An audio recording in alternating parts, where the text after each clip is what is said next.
Product of two determinant of the same order. ठीक है, जब भी दो डिटर्मिनेंट अगर सेम ऑर्डर का है तो उसको प्रोडक्ट कर सकते हो। ठीक है, तो प्रोडक्ट करने का तरीका क्या है कि आप रो बाई रो भी कर सकते हो, मतलब एक रो को पिकअप किया और इसको रो 1 रो 2 रो 3 के साथ प्रोडक्ट करके उसको लिख दिया। ठीक है, तो ये रो बाई रो भी हो सकता है,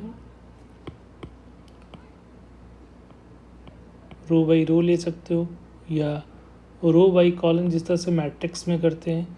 ठीक है, या कॉलन बाई रो भी हो सकता है और कॉलन बाई कॉलन भी कर सकते हो, मतलब एक कॉलन को लिया फिर तीनों कॉलम के साथ प्रोडक्ट किया।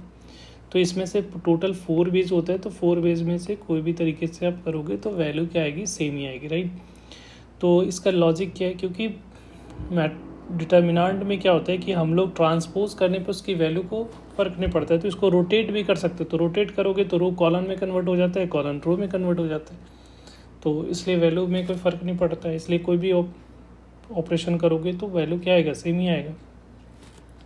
तो जैसे जनरली हम लोग क्या प्रेफर करेंगे, रो बाई रो। ठीक है, जनरली हम लोग ये करते हैं।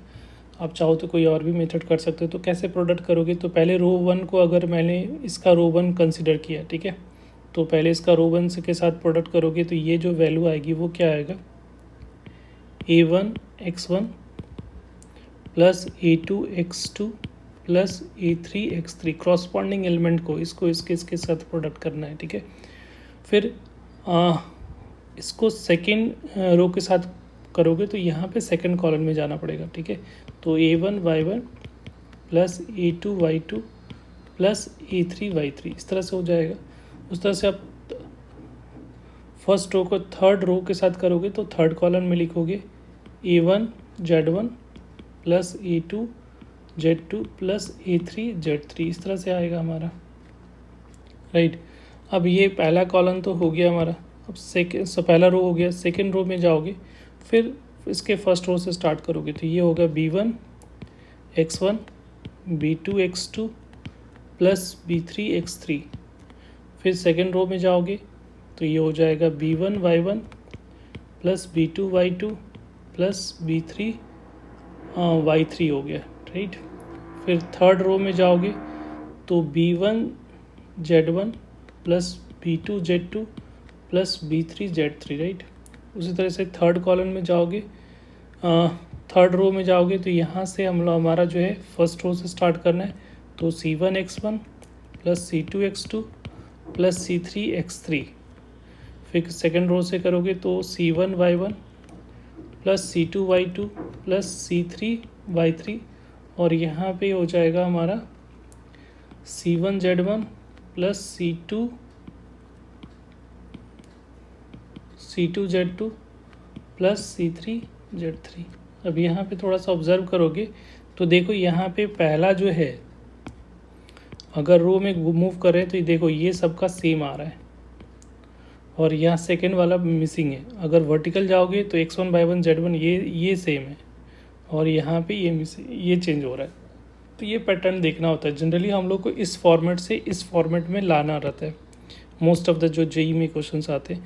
तो आपको इसका इस तरह से पैटर्न को इस पैटर्न से इस पैटर्न में आने के लिए क्या प्रोसीजर होता है, तो पहले रो में वाइज मूव करोगे, देखोगे कौन सा फिक्स है उसको इसको फर्स्ट रो में पुटअप कर दोगे ऐसा। ठीक है, और जो वेरी कर रहा है उसको रो 1 रो 2 रो 3 में करोगे, फिर क्रॉस चेक कर लेना, आ जाएगा। ठीक है, अगर हम लोग इसको शॉर्ट में भी लिखते हैं तो शॉर्ट में अगर लिखना चाहते हो तो इसको शॉर्ट में इस तरह से लिख सकते हैं, summation of a1x1 summation of a1y1 और इसको समीशन ऑफ a1z1, ये समीशन ऑफ b1x1 और summation of b1y1 summation of b1z1, ये summation of c1x1 summation of c1y1 और ये समीशन ऑफ क्या लिखोगे c1z1। राइट, तो ये हो गया और ये ही डिनोट कर रहा है a1, ये इसकी वैल्यू हो रही है।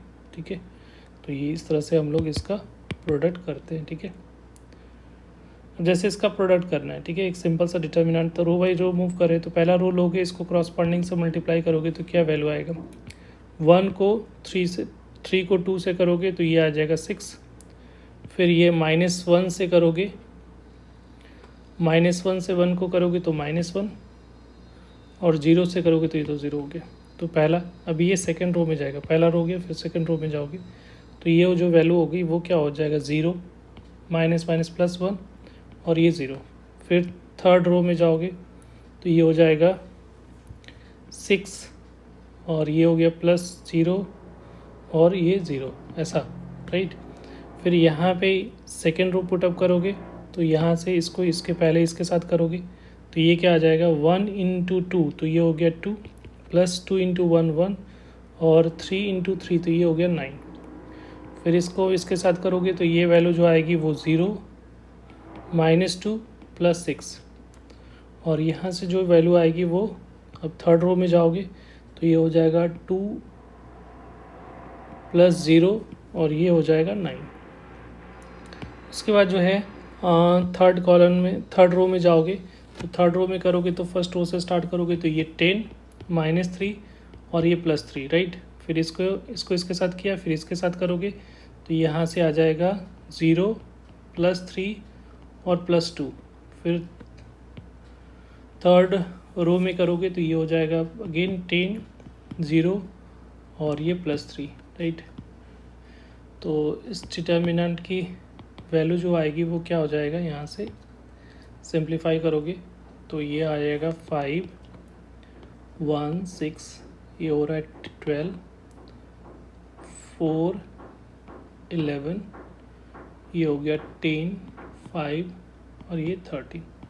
तो ये इसके दोनों का डिटर्मिनेंट का प्रोडक्ट ये आ रहा है, ठीक है।